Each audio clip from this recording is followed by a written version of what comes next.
Barada Richard Eliezer atau Baradae mengaku dijanjikan akan diberikan uang 1 miliar rupiah oleh Putri Chandrawati dan suaminya Irjen Verdi Sambo karena telah mengeksekusi dengan menembak Brigadir Nofriansah Yosua Huta Barat atau Brigadir J hingga meninggal.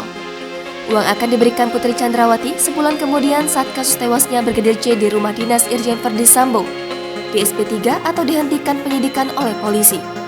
Hal itu dikatakan ex-kuasa hukum Baradae, Deolipa Yumara, berdasarkan curhatan Baradae kepada dirinya terkait pembunuhan Brigadir J.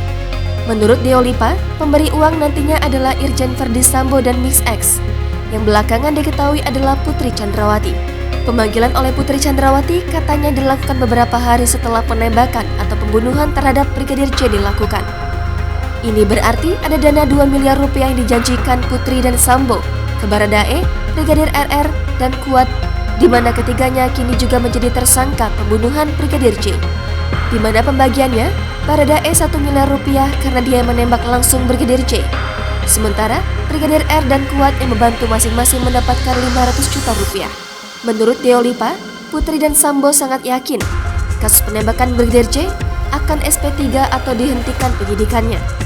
Tapi ternyata, kata Deolipa, kasus tewasnya Brigadir J mendapat perhatian publik dan harapan SP3 ternyata berubah menjadi upaya pengungkapan kasus yang seterangnya.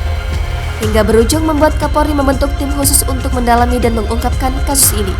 Sementara itu, kuasa hukum Brigadir J, Kamarudin Simajuntak mengatakan, informasi yang didapatkannya adalah dana yang disiapkan Sambo untuk menutupi kasus ini mencapai 5 miliar rupiah.